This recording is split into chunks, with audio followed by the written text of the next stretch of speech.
Yo siempre digo, y me lo recuerdo a mí mismo, que no debemos tomar decisiones cuando estamos muy enojados, ni hacer promesas cuando estamos muy felices.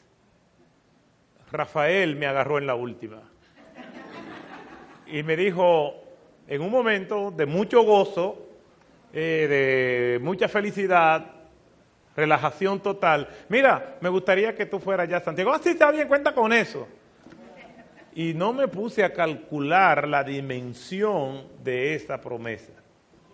Acabamos de tener una jornada súper agotadora en el centro de convenciones del Mall San Bill, allá en Santo Domingo, que comenzó el viernes en la noche, durante todo el día sábado, y desde que terminamos el servicio allí, esta mañana, vinimos para acá. Y entonces fue que me agarró en un momento de mucha felicidad. Pero nosotros somos esclavos de nuestra palabra y aquí estamos sin arrepentirnos de estar aquí y disfrutar del servicio y celebrar junto con ustedes estos años. Y realmente dice mucho de una persona que permanece tanto tiempo en un solo lugar. Comenzó cuando tenía el pelo blanco, al igual que yo. Y por la gracia del Señor, comenzamos más o menos al mismo tiempo. ¿Qué tiempo tú tienes pastoreando? ¿Ve? Bueno, me lleva unos años entonces. Entonces, damos gracias al Señor y quisiera reconocer también que estos tres hermanos me acompañan. Yo le dije, vamos a llegar allí, venimos ahora. Y el ahora todavía está loading, está cargando. Pero gracias al Señor. Quisiera compartir una porción de la Escritura que habla de que el Evangelio es para todos nosotros. Las personas muy ricas creen que el Evangelio es para los pobres, para los que no tienen ningún tipo de esperanza, para los que no son privilegiados socialmente. Los muy intelectuales y académicos dicen que el Evangelio es para personas con poca capacidad intelectual, para personas que no tienen muchos estudios. En otras palabras, que el Evangelio es para gente bruta. Y ahí están ustedes también, porque ustedes son parte de la iglesia del Señor. Otros piensan que el Evangelio es para los pobres, y los pobres dicen, bueno, Dios me ama porque yo soy pobre, y hay una corriente de la fe que dice que Jesucristo es para los pobres, que los ricos son malos. Y así cada quien piensa que el Evangelio es para un solo grupo, para un solo sector. Los que disfrutan mucho de la vida dicen yo no necesito el Evangelio, los que sufren mucho dicen ¿dónde está Dios? Si Dios es amor, ¿dónde está Él? Pero realmente lo que nosotros vemos en las Escrituras es que el Evangelio es para todos. Y yo quisiera por lo menos resaltar un texto bíblico donde nosotros vemos parte de ese concepto de que el Evangelio es para todos nosotros. Y les invito a que vayamos al libro de los Hechos de los Apóstoles en el capítulo 17 y nosotros podamos leer los versículos 22 y 23. Y vamos a estar leyendo esos dos textos por ahora. Hechos, capítulo 17, versículos 22 y 23. Y dice la Escritura de la siguiente manera.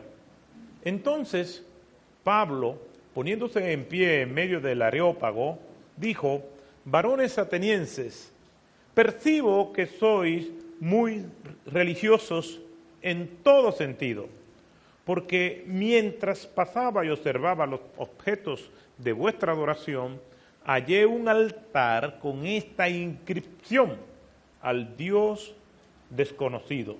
Pues lo que vosotros adoráis sin conocer, eso os anuncio yo. El Señor bendiga su palabra. Gracias, pueden sentarse.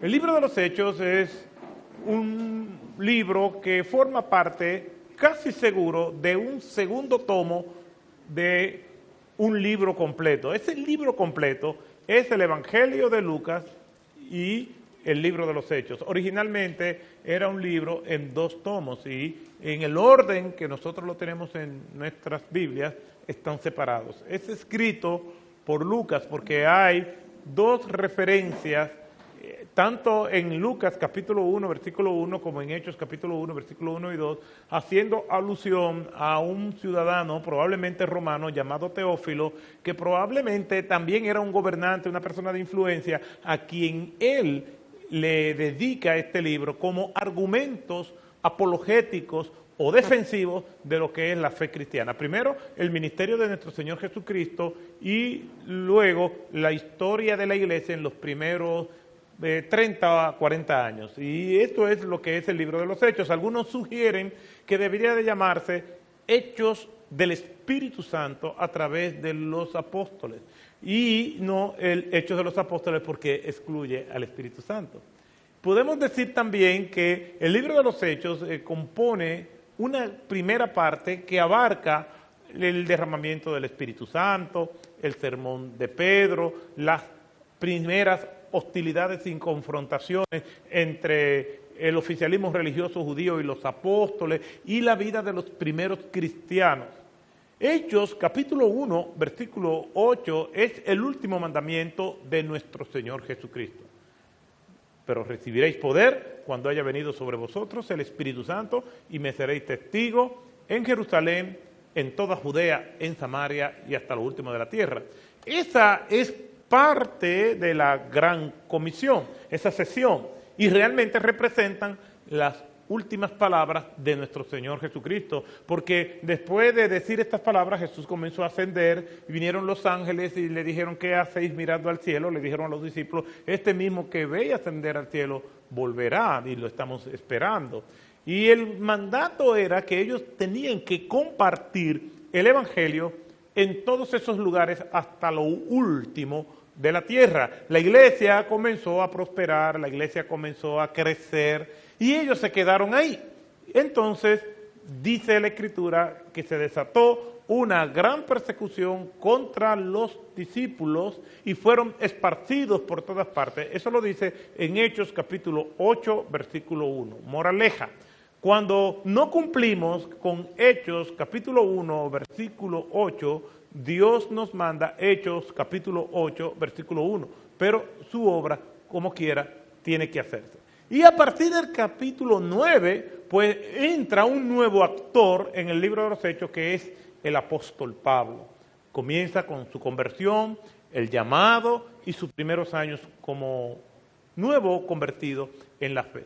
De ahí, toda la historia y la narración del libro de los Hechos se concentra en el apóstol Pablo hasta llegar pues a sus últimas palabras en Hechos capítulo 28, versículos 30 y 31, y además de sus palabras, sus últimas acciones. Quiere decir que el libro de los Hechos termina sin concluir y continúa sin seguir, se queda como indefinido y nos deja una historia feliz. No nos presenta la muerte de Pablo, sino su último tramo de vida ministerial.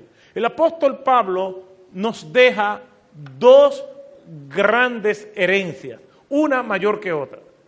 Nos deja su trabajo misionero, pero el gran legado del apóstol Pablo realmente son sus epístolas.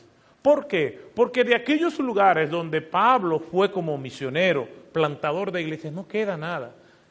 Usted va a Corinto y en Corinto algunas personas escasamente saben de que Pablo existió.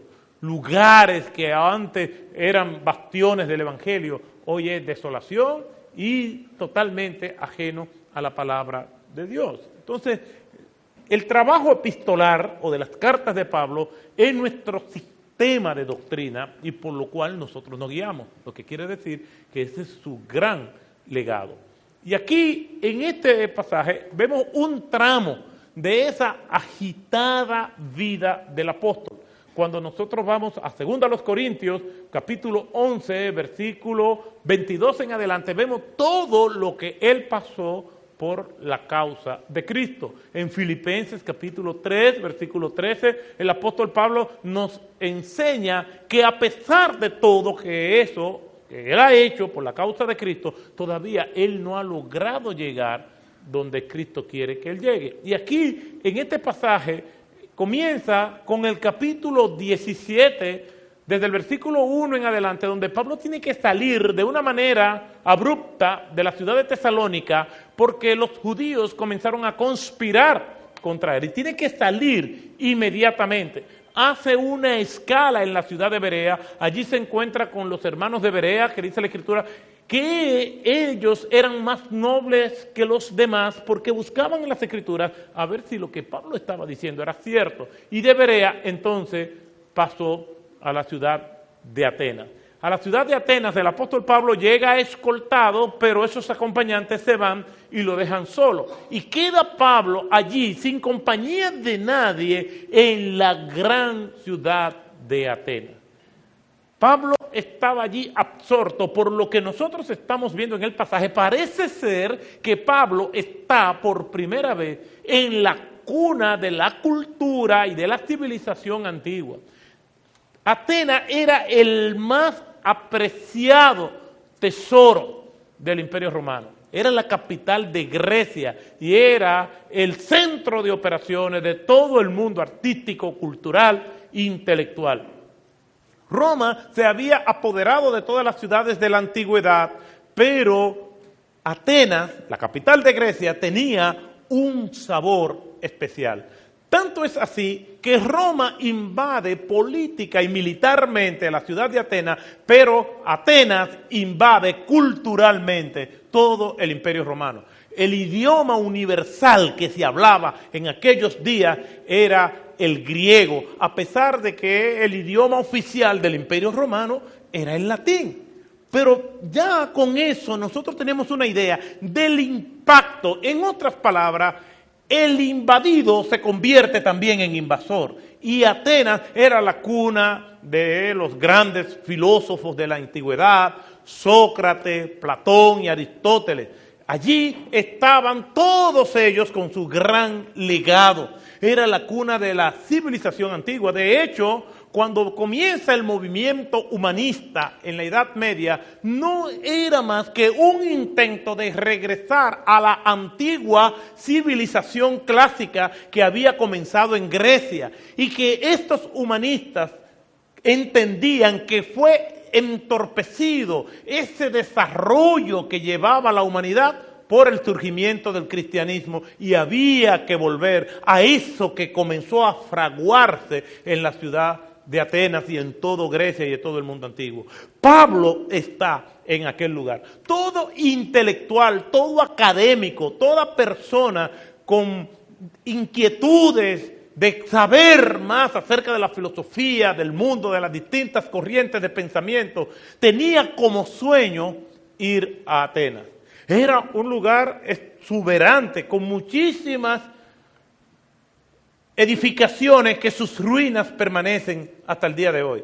Era la Atenas de las Acrópolis, o aquellas ciudades que estaban asentadas en la cima de las montañas. Era la Atenas del Partenón, el templo de la gran diosa Atenea. Y también era la Atenas del Ágora, el gran mercado con sus pórticos pintados por grandes pintores de la época. Y también la Atenas del Areópago, el centro o la sede del consejo de las más altas instancias de Grecia.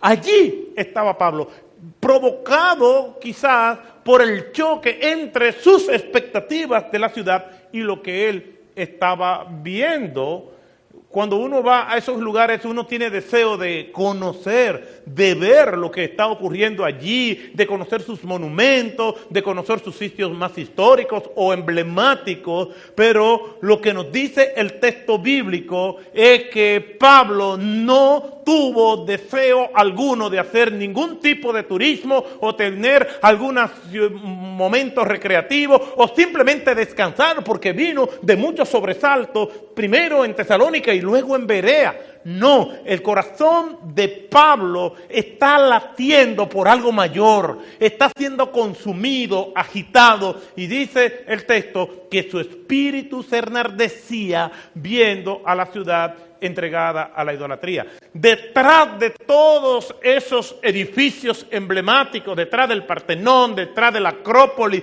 detrás de todo lo que era el Ágora, el Areópago, detrás de todos aquellos elementos de intelectualidad académico, había una ciudad sumamente decadente, muerta espiritualmente, que agonizaba tratando de encontrar significado a través de todas esas opciones que le brindaba su mundo diminuto comparado con lo que el Señor ofrece por medio de su evangelio. Allí estaba Pablo.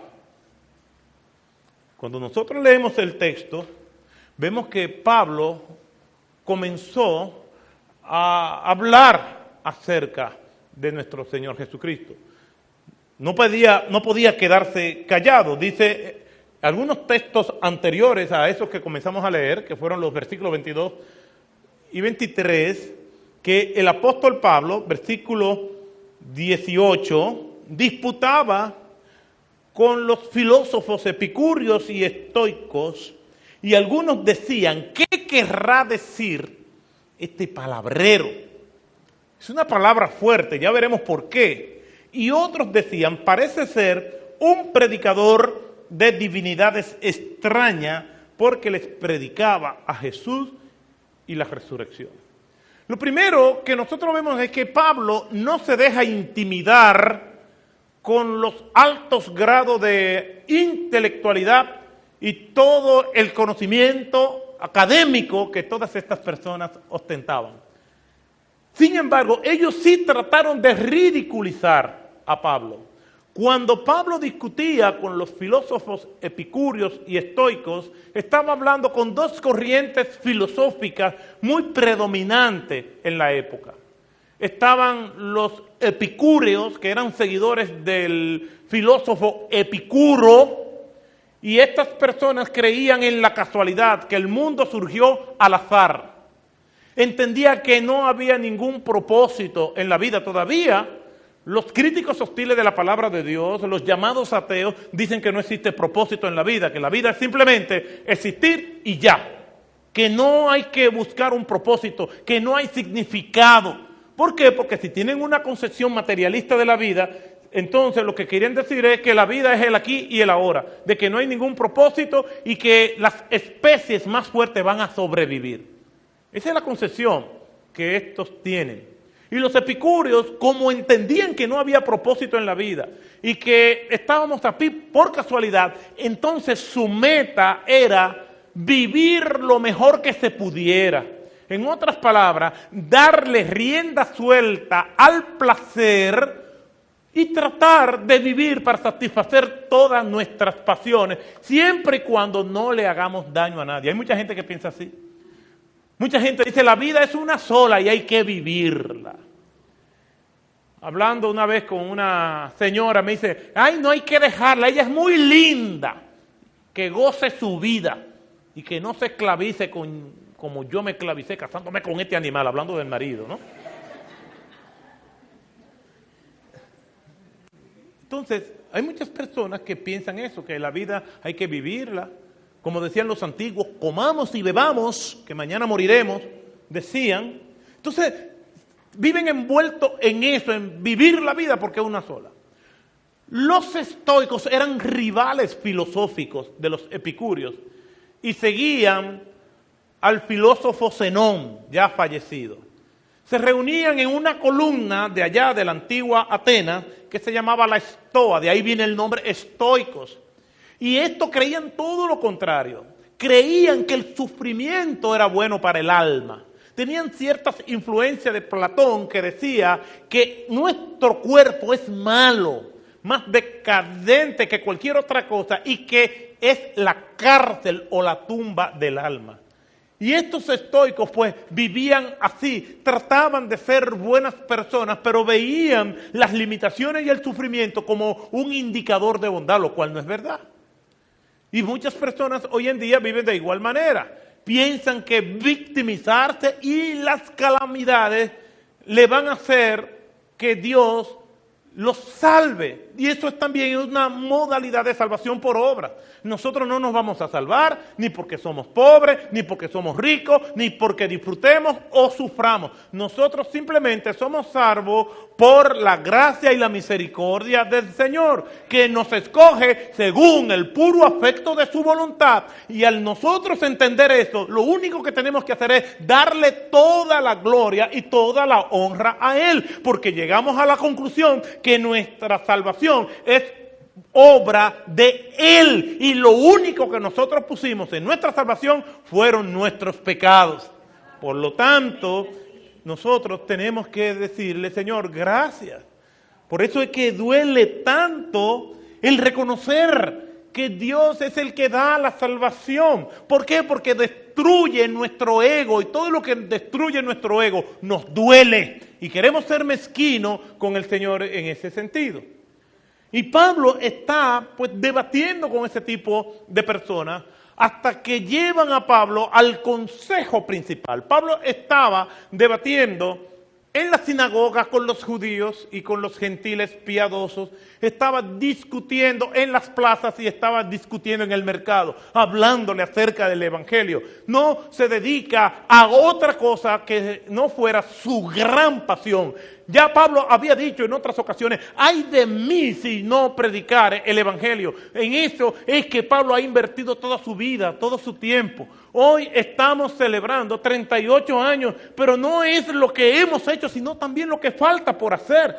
Tenemos más retos, tenemos mucho más almas que alcanzar. Quiere el Señor que ya esto quede obsoleto y haya que ir y buscar y pensar en otro lugar para seguir proclamando el evangelio de Jesucristo, en la cancha, en el parque, en la calle, donde quiera, en la universidad, en el mercado, pero que no nos cansemos de predicar el evangelio de Jesucristo. La esperanza de los ciruelitos está en el evangelio de los Jesucristo, no en los políticos, no en las profesiones, no en prosperar económicamente, porque Cristo es lo que realmente necesita esta comunidad, es lo que necesita esta provincia, es lo que necesita el país, es lo que necesita el mundo.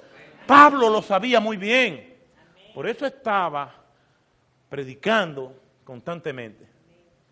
Sin embargo, cuando uno predica el evangelio, se va a encontrar con personas que lo van a desacreditar a uno, que se van a burlar de uno. Dicen que los evangélicos son unos locos, que son unos ignorantes, y quieren descalificarnos porque el que no tiene argumento se va a la descalificación personal, porque no tiene argumento. Y aquí vemos que eso quisieron hacer con Pablo. Dice la Escritura en este versículo 18 que le dijeron, ¿qué querrá decir este palabrero? Es una palabra fuerte, literalmente significa charlatán. Imagínense que nosotros nos enfrentemos con una situación así. En ocasiones a mí me han dicho así, puedo recordar una ocasión, un señor me invitó a su casa, un visitante de la iglesia, y yo fui a su casa y después que comemos, me dice, en una conversación de sobremesa con una tacita de café, me dice, venga acá, yo le quería hacer una pregunta. Y yo, sí, dígame, estamos para servirle. ¿Por qué que usted habla tanto disparate? Y yo, ¿cómo? Pues yo no podía creer lo que me estaba diciendo. Me lo dijo en mi cara. Y eso son los argumentos que las personas usan cuando no tienen ningún tipo de argumento. la descalificación personal, porque quieren descalificar al otro aludiendo a lo que ellos entienden que es una debilidad de ellos para que sus conciencias no lo mortifiquen. Porque queda siempre algo en la conciencia, queda algo de esa imagen de Dios en la conciencia del ser humano que le mortifica. No que lo lleva a salvación, pero sí le mortifica e incomoda. Y la gente quiere escapar de eso, quiere escapar de la conciencia que le dice estás mal, que le dice eres pecador, estás vacío, no funciona, estás fracasado. Y la gente quiere huir de eso, de distintas maneras, con dinero, con fama, con poder, con drogas, con alcohol, pero quieren escapar de este mundo real que no le da lo que su alma necesita. ¿Por qué? ¿Qué es lo que necesita todo el mundo? A Jesucristo. Eso es lo que nosotros necesitamos. Le dicen a Pablo, ¿qué querrá decir este charlatán? La palabra griega es espermólogo, esperlogo o espermalogo, que significa uno que reparte palabras, uno que reparte. Originalmente, la palabra se aplicaba a un pajarito que venía y comía de lo que dejaba otra especie mucho más fuerte. Y entonces él se alimentaba de eso. Él no tenía la capacidad, por ser un ave frágil, de venir y buscar sus alimentos, sino que se alimentaba de lo que otro dejaba. En otras palabras, comía sobra. Después se aplicó a personas en el ambiente académico que cuando iban a hablar no venían con conceptos propios o que había investigado, sino de personas que había plagiado o copiado lo que otro decía. Imagínense ustedes lo que le están diciendo a Pablo. Él va a ir a debatir al Areópago, la más alta instancia del pensamiento griego de ese tiempo, y cuando va rumbo allá, todo o gran parte de los que estaban ahí estaban diciendo, ¿qué es lo que querrá decir este pirata? ¿Qué es lo que querrá decir este plagiador? Él no tiene ideas propias. Lo que él está diciendo lo ha copiado de otro. Era un desprestigio académico que no lo hacía merecedor de hablar allí. En otras palabras, lo están descalificando para restarle autoridad a lo que él está diciendo. ¿Qué querrá decir este charlatán? Tú no tienes ideas propias, tú no tienes pensamiento propio. Lo que tú estás diciendo, tú lo has copiado, te quieres pasar por un sabio, eres un impostor, eres una persona que no tiene autoridad para venir a hablarnos a nosotros. Sin embargo, a Pablo no le importa. Y va y predica en el Evangelio, y habla del Evangelio, y es portavoz del Evangelio, porque Pablo sabe que su autoridad no está en él, está en aquel que lo llamó a predicar. Porque Pablo sabe que él va a hablar en el nombre de Jehová de los ejércitos, porque él sabe que él va a hablar de Jesucristo. Ya Cristo le ha dado muestras de fidelidad en todas las instancias donde él ha estado. Por eso Pablo no tenía temor. Le dijo en una ocasión a Timoteo, porque no nos ha dado Dios espíritu de cobardía. Pablo era un hombre valiente que proclamaba la verdad de Cristo en todas partes. La proclamó allá en Jerusalén cuando lo arrestaron, que vino la turba y allí dio testimonio de Cristo. Después lo llevaron ante el Sanedrín y allí dio testimonio de Cristo. Después lo llevaron ante las autoridades romanas, delante de Galión, delante de Félix, delante de Festo, delante del rey Agripa, y delante de todos ellos proclamó el Evangelio de Jesucristo, porque ya él había visto a Cristo y Cristo le había dicho a él personalmente que era necesario que él testificara en todas partes. Iba Pablo a tener miedo cuando ya sus ojos habían visto al Cristo de Rey de Reyes y Señor de Señores. La mayor evidencia de la resurrección de Jesucristo es la transformación de las almas. Y siempre pienso esto: ¿cómo es posible que los discípulos estaban tan temerosos y tan llenos de temor en los momentos tensos de la crucifixión, en esas horas grises donde parecía que Satanás estaba ganando, y que todos ellos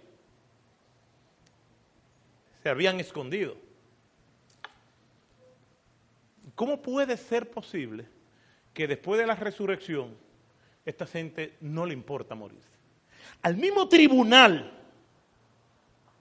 que condenó a Cristo, ahora Pedro y Juan están frente a ellos y les dicen, si quieren encarcélennos, tortúrennos o mátennos, pero nosotros no podemos dejar de decir lo que hemos visto y oído. ¿Qué fue lo que pasó? Lo que pasó fue lo que yo le voy a recrear a ustedes ahora. Imagínense que de repente nosotros oímos un ruido, tiros de metrallas, se cierra la puerta y nos rodean aquí una turba armada con AK-47, M16, granadas, sacaígados, abrebofe, todas estas cosas, y nos rodean.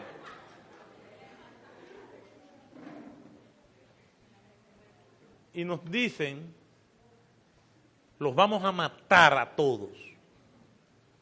Y preguntan, ¿dónde está el pastor? Digo yo, mira el pastor ahí donde está. Yo estoy aquí un invitado, el pastor de esta iglesia. Ven, Rafael, por favor. Pero no, aún así no puedo salir. Y están diciendo, el que maldiga el nombre de Cristo, lo vamos a dejar vivo. Llega la confusión, los sollozos, nadie puede ir al baño. Y de repente ocurre algo. Comienza esto a temblar y una luz intensa nos deja ciegos y después vemos, y cuando comenzamos a ver de nuevo, vemos una figura resplandeciente que nos dice a todos nosotros, yo soy, tened ánimo, no temáis. Y de repente hay una atmósfera que no sentimos ni frío ni calor. Un olor fragante como nosotros nunca habíamos percibido. Y tenemos una serenidad y una paz como nunca nosotros la habíamos sentido. Y de repente nos damos cuenta que Jesús está aquí en medio de nosotros. Y se nos acerca y nos toca. Y cuando nos toca algo indescriptible que nosotros no podemos decir con nuestros propios labios, porque ni siquiera Pablo, cuando pudo ir al tercer cielo, pudo describir con sus labios o con su mano lo que él vio. Él no está seguro ni cómo fue esa experiencia. Y comienza a hablar con cada uno de nosotros. Y cada uno de nosotros está sintiendo lo mismo. Hay un gozo que se quiere desprender el corazón de nuestros cuerpos. Y Él nos dice nuestros nombres. Y a medida que va hablando con nosotros, estamos como si estuviéramos ya en el cielo. Porque el cielo tiene sentido porque el Señor está allá. Si no estuviera allá, no tuviera sentido. Si el Señor viviera en el infierno, pues vámonos todos para el infierno. Porque lo que hace la diferencia es el Señor, no nosotros. La felicidad, el gozo, la plenitud no está en un lugar, sino en quien lo habita. Y es nuestro Señor que lo habita. Por eso es que vamos para allá. Y después que el Señor habla con todos nosotros, que no tenemos noción del tiempo, y aquellas personas apuntándonos con armas están perplejos, confundidos, paralizados, el Señor nos dice, en el primer milisegundo de su fallecimiento, esto que ustedes están sintiendo lo van a tener por los siglos, de los siglos, de los siglos, de los siglos.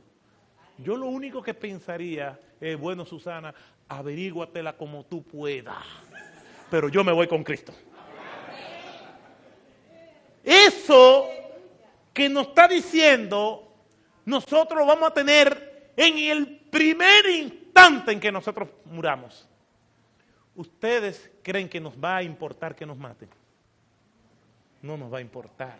Y eso fue lo que pasó con los discípulos. Eso fue lo que pasó con Pablo. Pablo decía, para mí el vivir es Cristo y morir es ganancia. Pablo decía, estar con Cristo es mucho mejor que estar aquí. estoy en un dilema, sé que tengo responsabilidades de la obra que hay que hacer, pero quiero estar con el Señor. Por eso es que no tenía miedo.